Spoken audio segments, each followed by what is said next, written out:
I want to thank you so much for being here. We have the privilege of having around this table many of the leaders that were part of the Millennial Matrix project that took place over the last 12 months here in the Arizona Conference.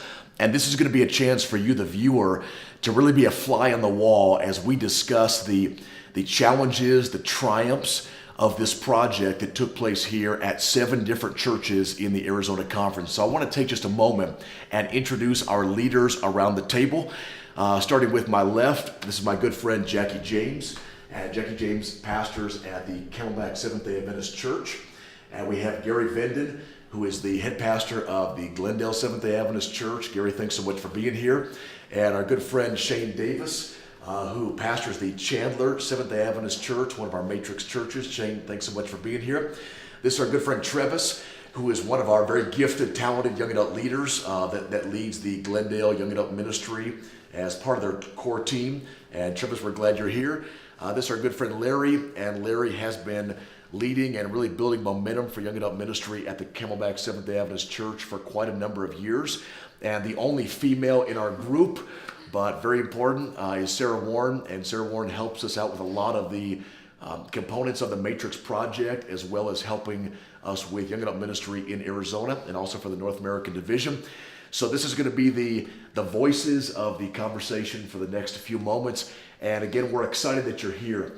And we want to share with you not a summary that's tied up in a neat little bow, but we want to share with you some of the realities of what happened as we journeyed with Millennial Matrix for the last 12 months here in the Arizona Conference. So as we talk around this table, we're hoping to give a very raw and real, but hope-filled conversation about what took place in the last 12 months. We recognize that this project had some challenges. I mean, there were some things that didn't go quite as well as we had hoped. There were some things that may have come up along this journey as far as speed bumps that we didn't anticipate. But the entire project was really built on a belief that God was leading this journey, and that even with all the challenges, we were going to learn lessons that were going to help us love millennials better. And that's one of the exciting things as we sit around this table, is recognizing there are over 80 million young adults in North America right now. And that was kind of our opening question as we started this process about a year ago. What if millennials, what if young adults met Jesus in an authentic and real way? What if we could utilize this generation for the cause of getting the gospel out to our communities and around the world? And so we're going to debrief this year, and we're going to try to ask some very specific questions as we look at the things that went well. What were our highlights? The challenges that we experienced, those speed bumps in the road, and also the lessons that we learned as leaders. And everyone around this table has a different leadership role and platform when it comes to influencing millennials. And then finally, what is our hope for the young adults in our communities? And also, what is the hope for this project? What if God could take this project beyond Arizona? What would we like to see happen in communities all across the North American Division? So let me go ahead and start us off. I'd like to just ask the question, what were some of your highlights during the last 12 months? Some of those moments that you look back, and those were good moments with your team, with your young adults, lessons that you may have learned. And I'll just share one as we kind of start off. One of my highlights was seeing leaders from the Arizona Conference come together that never really did a lot of ministry together before this project. They maybe functioned on their own little ministry islands where there was different churches, but through the last 12 months, we now have a networked team of leaders that I think really we're partners in ministry, but I think we're more than that. We really have become friends in this journey. We've eaten a lot of food together, and we've rode in vans together, and we spent some good time together, but that bonding of leaders in that network has been one of the great highlights for me in this Millennial Matrix project. I absolutely enjoyed going to the Barney event. You know, sometimes you go to a meeting like this and it's kind of tedious. No, this was great. Good information, incredible ambiance, great food. It was just a pleasure. The beginning of the year, the end of the year. I go through it again just to get to go to Barney again. It was good. Yeah, that's fantastic. How about Shane? What were some of the highlights that you experienced along this journey with your church and even personally as a leader? Absolutely. You know, Ben, along with your comments, it was really a special journey to share the journey with these other pastors and this camaraderie and this bonding. The Barna experience was phenomenal. The information, the content, the presentations. One of the highlights for me as well was to bring that light and that experience, that joy back to my congregation.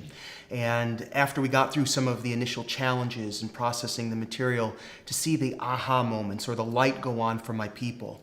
When we went through the Barna content and the information, when we studied the You Lost Me book, and the millennials presented their 6 major grievances against the church, that the church is overprotective, that it's shallow, that it's anti-scientific, that it's repressive, that it's exclusive, and it doesn't allow for doubt.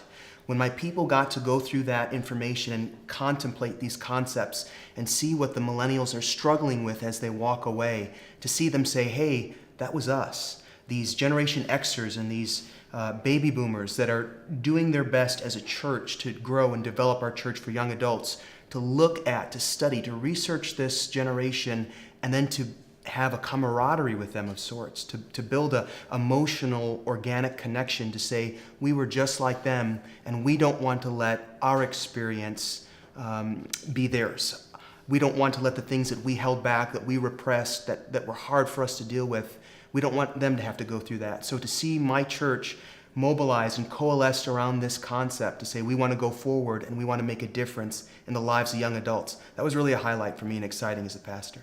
That's fantastic. And one thing I'm hearing that you're saying is that this journey became personal for a lot of people. Either I've been there or this was my experience. I don't want that to be repeated for somebody that I love. Maybe it's a grandchild, maybe it's a son or daughter, maybe it's somebody in the community. But yeah, thank you, Shane, so much. Jackie, how about that same question, some of the highlights, for you as we journeyed for 12 months with Millennial Matrix. So Jackie, tell us about some of the highlights that you may have had as we journeyed with this Millennial Matrix project over the last 12 months. Besides being a chauffeur for the group, my fun has been watching some of our leaders emerge, watching them take charge, watching them realize that this is their church and this is going to be their journey. And if they don't do it, no one's going to do it for them. I love that. Really watching leaders kind of come out of their shell, maybe and step it up to leadership positions and roles of influence. Let's jump over to Travis. And let's break.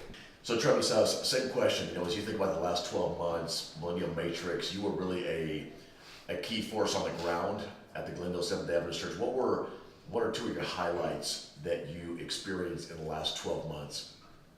Yeah, well, for me as a young adult in the Glendale Church, I didn't get a chance to go to any of the Barna conferences, but I did get a chance to see a lot of the material they put out, and I really recommend it if you have a chance to look at it.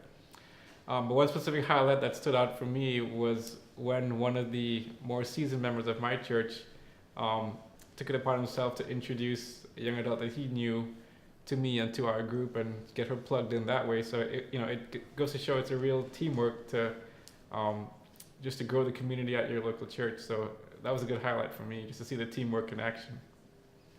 Thank you, Travis. I love that. Larry, let's ask you same question. What do you think about highlights in the last 12 months for you personally, maybe in your leadership role or just you're part of this journey? What were some of the highlights that you experienced in the last 12 months? Well, having done young adult work at the Camelback Church for 8 years, it was really exciting to see that group go from invisible to visible, to not just being acknowledged, but to be participants. And that was a real accomplishment. That's a great Twitter line. That's a great Twitter line. Great Twitter line. Sarah, you are ministering to millennials, helping out with millennial ministry right in the middle of your millennial journey. Tell us, you helped out with a lot of 99.1 conferences and you were on a number of panels.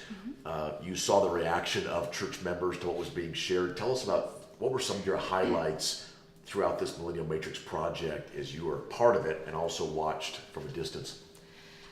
I think some of the best highlights that I can remember, like you said, being on the panel was really big, and just being able to share our stories, and kind of like what Larry said, going from invisible to visible. And also, I think most importantly, the biggest highlight for me was just seeing the willingness of the older members to create relationships with the young adults in the church. And I know personally, you know, there's a lot of things going on in my life right now, but I've had so many people ask me, you know, what do you need? How can I help you?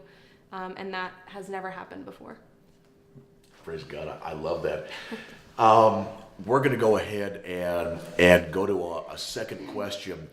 And this is where, if you're watching this video, I really hope that you understand that this was an experiment, that we had things in this project that went as planned. We also had things that didn't go as planned. We had things that we thought were going to go very well and ended up not being as effective as we had hoped. We want to let you in, for those of you who are watching this resource, to some of those challenges, to some of those speed bumps along the road. And I'll be the first one to comment from the conference level. Keeping momentum up for 12 months was a challenge for me. And it's one thing to do a young adult ministry weekend or a Friday Sabbath program, but when you think about moving momentum forward for young adult ministry for an entire 12 months, there were many occasions where I sat in my office and I thought, it is just God leading this project that is giving me the energy to keep this thing moving for that length of time. It's not easy. And I'd like to just open that question up and put it on the table. What were some of the challenges that we experienced as we were part of this Millennial Matrix project? And why don't we go to Travis? And if we could just kind of ask that question to you, Travis, what were some of the challenges? And you think about the components of the book reading club and the 99.1 conference and the videos that we were tapping into online. What were some of the challenges that you saw or experienced as part of this project? Yeah, Pastor Ben. So to go along with what you said, certainly keeping people engaged was a big one. I think for me, you know, as somebody on the front lines, over the last year, I met people, young adults, and you know, they were plugged in for a short time and then they fell away, and it gets hard to keep up with people after a while, and just maintaining that contact with people you happen to meet. It can be a hard thing if, you know, given our busy lives and, you know, we're not giving enough time to it. Yeah, just keeping up with people sometimes can be pretty difficult. And so one thing that's really coming out of your comments is that people already have busy schedules. And we're asking them to commit to a 12-month journey. And for some people, how's that going to fit? Where am I going to fit another level of ministry commitment into a life that's already busy? And we're shouldering a lot of demands. You know, many of us are, especially as leaders. And I appreciate those comments. One of the greatest challenges that I saw was just, for me as a millennial, understanding that change takes time, and appreciating the commitment and knowing that, you know, God's going to do things in his own time. And just for me, patience was the biggest thing. Yeah, just patience. Why don't we go to Larry? Larry, I love the comment that you shared about being involved in young adult ministry for 8 years. And so you bring that experience into this Millennial Matrix project. Larry, what were some of the challenges, roadblocks, things that you experienced as you looked at taking Camelback through this 12-month journey? Well, the suggestion that we wanted to make this an intergenerational church was really exciting to me. But presenting the young adult perspective of today's life to the older generation, because we're so departmentalized, they didn't see how that was necessary information to them. And just getting them to understand that they actually desire a relationship with you, and it would help if you understood where they were coming from. And that was really hard sell to accomplish it. And I think that's a really important comment you made, that sometimes our ministry is so compartmentalized within a church community that if I served in a non-young adult ministry, maybe I don't have the skill set or the ability to minister to that generation. But you mentioned your desire for this to be very cross-generational, that we really want generations coming together, and it's going to be a mutually beneficial journey for seasoned church members and young adults to come together in this journey. I really appreciate that. Let's go to Pastor Shane. Tell us about some of the challenges. I know we had talked throughout the year about even some of the material that was being presented as far as learning material. That was challenging for some church members. Walk us through some of the challenges that you experienced with this project over the last 12 months. You know, one thing I find about Seventh-day Adventist Christians that's so endearing to me as a pastor is that they have a desire to be faithful to their church, to their call, and to the uniqueness of this special movement that God has brought us to. And because of that, sometimes when we deal with new material or outside material, there's an apprehension that comes along with inculcating something that's different from what we're accustomed to. What I found in my church particularly was that there was a theological apprehension in regards to this whole project at first. People would say, you know, Pastor, when we're talking about young adult ministries or youth ministries even, does this mean we're going to turn the church into a nightclub? Or does this mean we're going to bring guitars and drums into the church and so forth?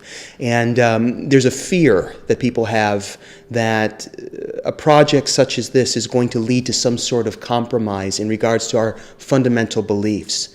Another natural fear or apprehension that I found which came up in our people was that of a denominational blockade. People are not familiar with the Barna Group or their research or who they cater to or what their demographic is. So when material comes to us as Seventh-day Adventists that may not be Adventists, people are wary of inculcating the information that comes from that. Lastly, I found that even with some of the material that was disseminated, the lectures, the seminars that were presented on an individual level, despite the research, which was exceptional and meticulous from Barna, you'd have some individuals that would say, well, I hear maybe what they're saying, but I really know what the answer is, and I know what the solution to the problem is. And I think that although there were hurdles, along the way, I think that it helped us as a church, as a people, as individuals, as disciples of Christ, become better listeners and better learners. It taught us that, perhaps we need to speak less and listen a little bit more. And when we do, as we do, perhaps we'll become better at hearing what the millennials and their generation are saying to us and understanding how best we can meet their needs and reach them where they are.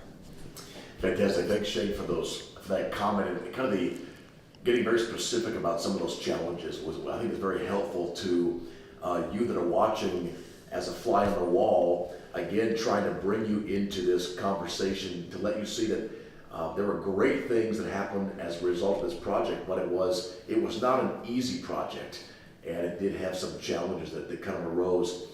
Pastor Gary, why don't we ask that same question to you? Pastor Gary, very much appreciate your commitment over this long project. Tell us, what were some of the challenges, bumps in the road that you experienced or saw as Glendale Seventh-day Adventist Church journeyed through Millennial Matrix? First of all, we didn't have some of the same concerns that Shane had. We already have guitars and drums, and the board, the adult structure, the senior adult structure of the church is pretty much giving a blank check to young adult ministry. So we didn't have some of those hurdles. What I found to be the most interesting hurdle was it wasn't really getting the older members to find the time to engage in the project as much as it was getting the young adults, the millennials, to actually, in their busy schedule, because a lot of our young adults are having babies, new jobs, in careers, working nights, various things. One of the biggest challenges was actually, you'd love it if the young adults were saying, I'm in it, what can I do? They were struggling as hard as anyone else to find the time to really make use of all the resources, learn all that could be learned. That was a huge challenge. Young adults are busy. Jackie, let me throw that same question out to you. You're on the pastoral staff at the Camelback Seventh-day Adventist Church. What were some of the unique challenges that you experienced with this project over 12 months?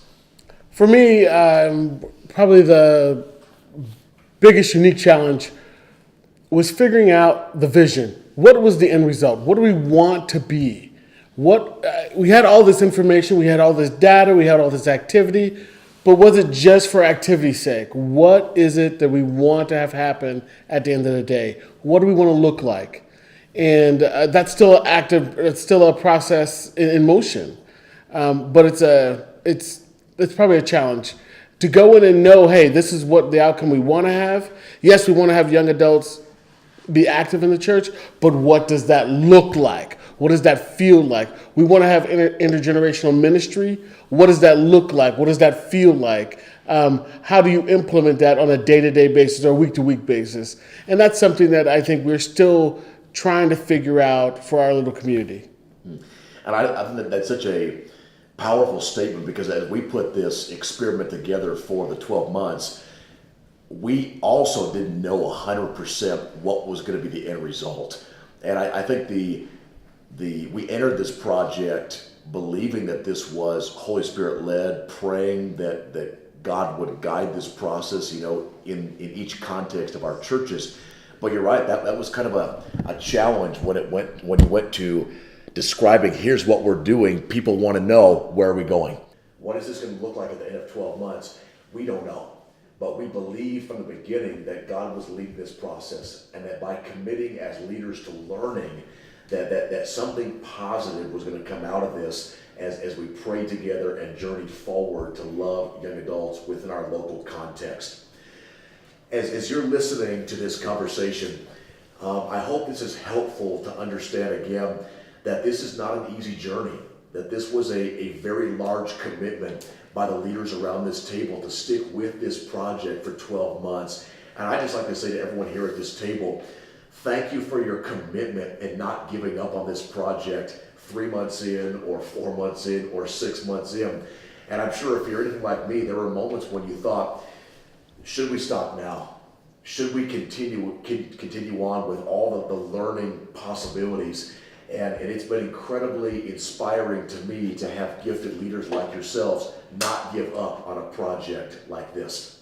We're going to go ahead and go to our third question for our panel and our discussion here in this evening. Shane, tell us about what were some of the lessons you learned or your church learned throughout this process? Yeah. I think the process was very helpful for us as a church and as disciples and followers of Christ to look at this new generation's worldview and their view of the church. And as we saw how they viewed the church, how they viewed us, their assessment of how we relate to them, we realized something. Millennials don't feel that the church is a safe place to make mistakes. They don't feel it's a safe place to make admissions, and they don't feel like it's a safe place for them to grow.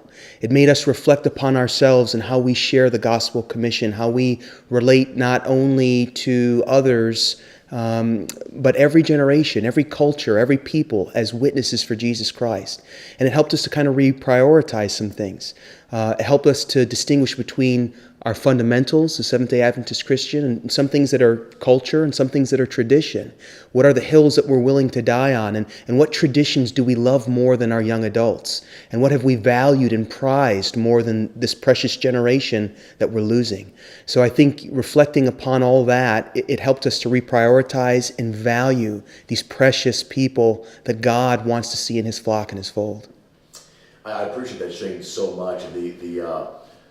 The description that on many levels this was a challenging project. Challenging project when you think about changing thought process, you think about opening people's understanding to things that are different. And I think going back to Barna's description, that God's calling on the life of young adults is the same as it has been for thousands of years, but the backdrop has changed and is different than it was even 5 years ago or 10 years ago. Travis, I'd love to throw that question out to you as well. What were some of the lessons that you learned as a leader at the Glendale Seventh Adventist Church that have helped you know how to love young adults more effectively? One of the things I learned as a leader in my church is that I shouldn't assume that just because they are my age and they're in the church that they have the same beliefs as I do. Really, I need to just be aware that people have different backgrounds, and a lot of times we believe little things that are different about any issue, and I need to make the time to figure out what their belief is about a particular topic, and just don't assume people are all cookie cutters, because we're all different, and we all have our different backgrounds. So it just takes time to connect with people. And I love that comment. Would it be safe to say that you learn the value of stories, of really trying to listen to the journey of other people, and often we do make assumptions, that somebody either is vastly different or they're very similar. And I think, like Shane had mentioned, sometimes we don't take time to really listen to the stories of the young adults and the millennials that we are trying to love more effectively. Yeah, absolutely. It does take time to get to know them and their stories and their lives, and yeah, I completely agree with that. So Larry, let me ask the same question. When it came to this Millennial Matrix project, what are some things that you learned personally as a leader of young adult ministry at the Camelback Seventh Adventist Church about loving young adults better? What are some lessons you learned that have helped you to maybe love more effectively? Well, the Barna group really presented awesome material, and it was really enlightening to me to understand what the millennials are up against in today's world, with a completely different existence from my own experience. And so for me, the best thing I learned was to listen, to understand that it isn't my perspective. I need to know what their perspective is.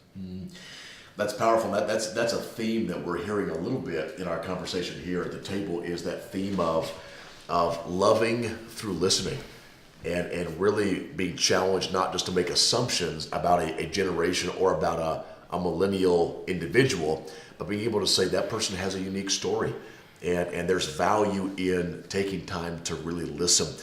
Sarah, you bring a unique perspective to the table in that you have a heart for your peers. Some of those are your own family members. Some of those are individuals you went to academy with, high school with, and you really, I believe, have a passion to offer hope to a generation that you are right in the middle of, kind of that millennial journey. What are some lessons that you maybe have learned through this project that can help you minister more effectively to your own peers?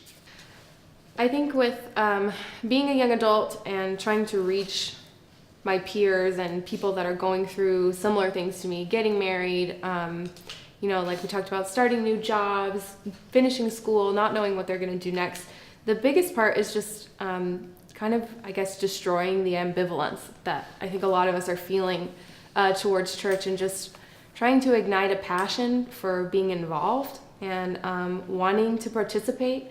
And much like what Larry said, just listening and understanding that our generation, yes, we're going through different things, but there's nothing new under the sun. So we have so much to learn from the older generations. And I think sometimes it's hard, especially if you've been hurt or you've been offended by somebody who is from that older generation, to give them a second chance.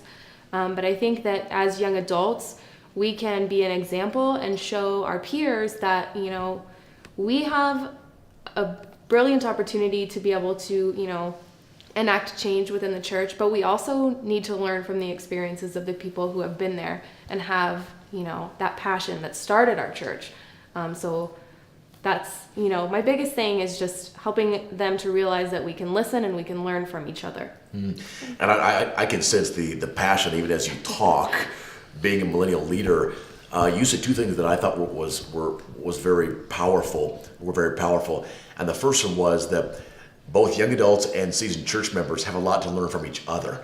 And there's a phrase that's coined, reverse mentoring, which is the idea that older members that often are in that mentorship role have just as much to learn from young adults and millennials as young adults and millennials have to learn from the seasoned generation who has been there and done that. I really appreciate that.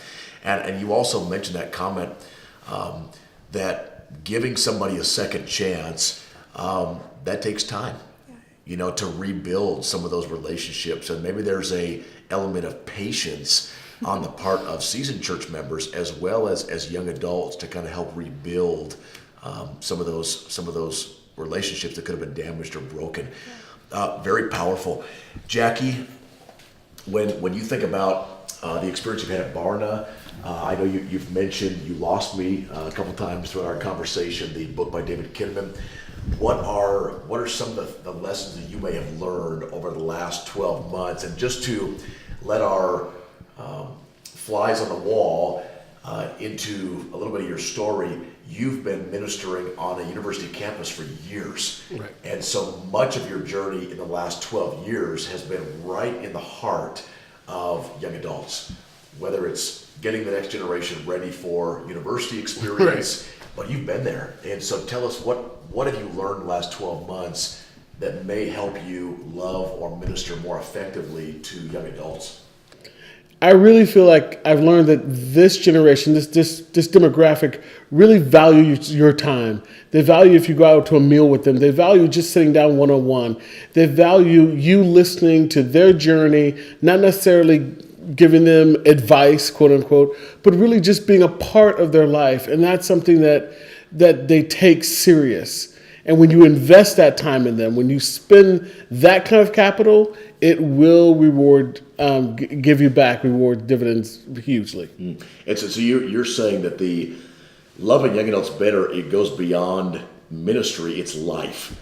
It really is. That this is a demographic of gifted, talented individuals that really want to do life with people. Right. That's powerful. Let's ask you, Pastor Gary, that same question. When it comes to lessons learned, we've talked a great deal the last year and a half, and I know you have a passion for young adults. I know that. And I know you've got a heart that beats to engage and lead and empower young adults more effectively, and that has really helped be a catalyst, I think, for what's happened at the Glendale Church. You kind of having that passion. What are some things that you've learned in the last year that has helped you, maybe as a head pastor, understand how to love and minister to millennials better?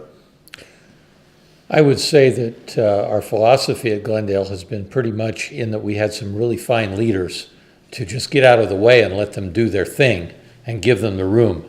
But I'm going to agree with Jackie. I've learned this year that they still need motivation, not being told what to do, but guidance to some degree, listening ear, time together. I appreciate the fact that they value my time, and I value theirs. And I agree with Jackie. He went right down the line of what I have great hopes for the young adults within our communities, and great hopes for what they can do to advance the gospel of Jesus Christ. As we sit around this table, and as we've talked about this Millennial Matrix project, we've shared some of the highlights and the challenges, lessons learned. I want to ask a question of you, Gary, as we begin this last round of conversation. You are a gifted pastor. You have a heart for young adults. What would you say, Gary, are some of your hopes for the young adults in your community? I would hope that the young adults love to network. They love to get together across the city, across the state, across the country. But other young adults who need Jesus are one-to-one at a local church. They are nurtured within a small group community. And so I would have a hope that while millennials love to network, they would catch the vision that the real bottom line ministry, the real groundwork ministry, happens engaging at the local church, with the local group, with people in the local community. And so being able to challenge young adults or hope that they would own their community.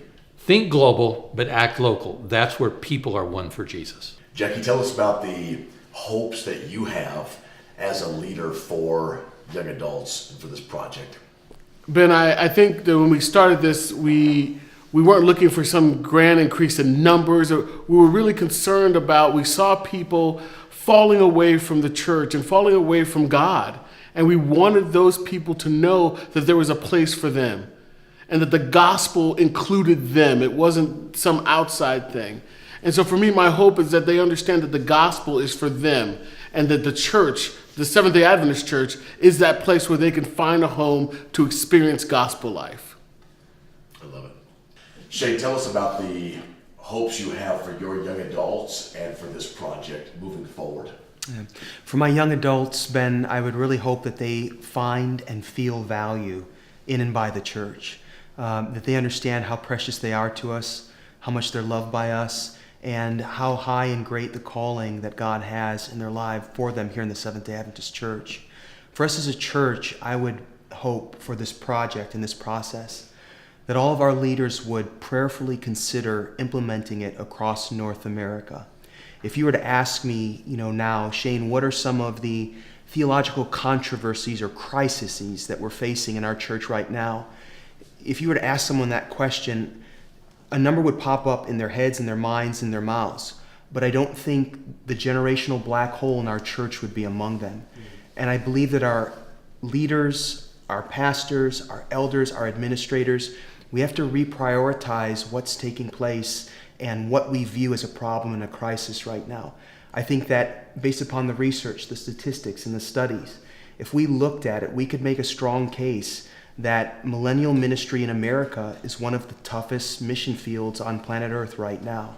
And I believe as a global church, we really need to address what's happening with our young people and how they feel about our church and their place in it. That's fantastic, Shane. I appreciate you just kind of summarizing that based on the experience that you've had with this project, and also as you think about this project and its impact on your local context. Travis, I'd like to throw that same question out to you. What would be your hopes for your young adults? And you're in the middle of young adult ministry, and you have been for a number of years at the Glendale Church. What are your hopes for your young adults that you are ministering to, trying to love better?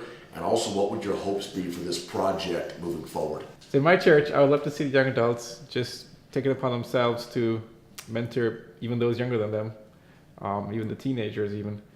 I'd like to see them take it upon themselves to even do some reverse mentoring where they seek out older mentors.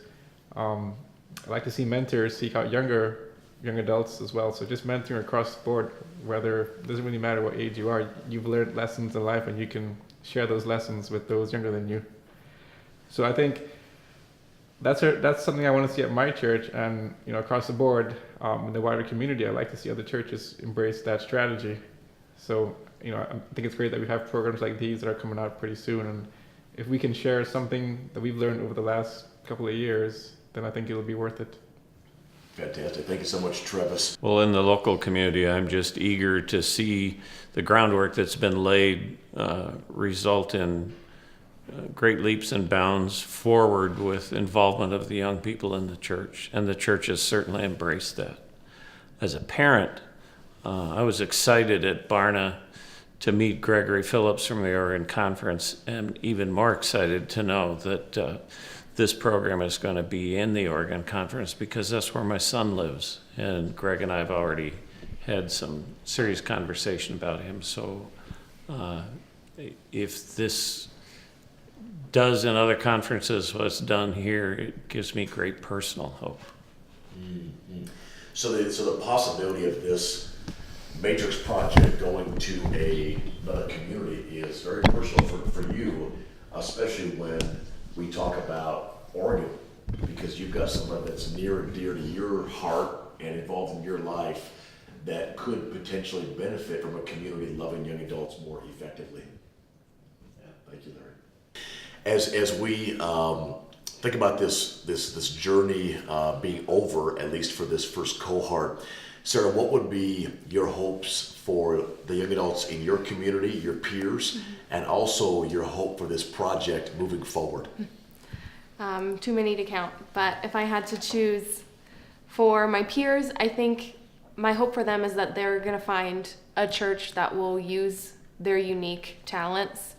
I think that it is inarguable that our generation has some very again, unique things that they can bring to the table. And with this movement, this Millennial Matrix Project, I think that that's opening doors for young adults that weren't there before, with talents that can be used that would not have been before. And overall with the project, I have young adult family. I have cousins in Texas, in Colorado, a brother in Charleston, and to know that this project could potentially reach them. Not all of them are out of the church. Some are halfway in, some are all the way in. But just for them to be impacted in the same way that I have been by this project would just be a huge blessing.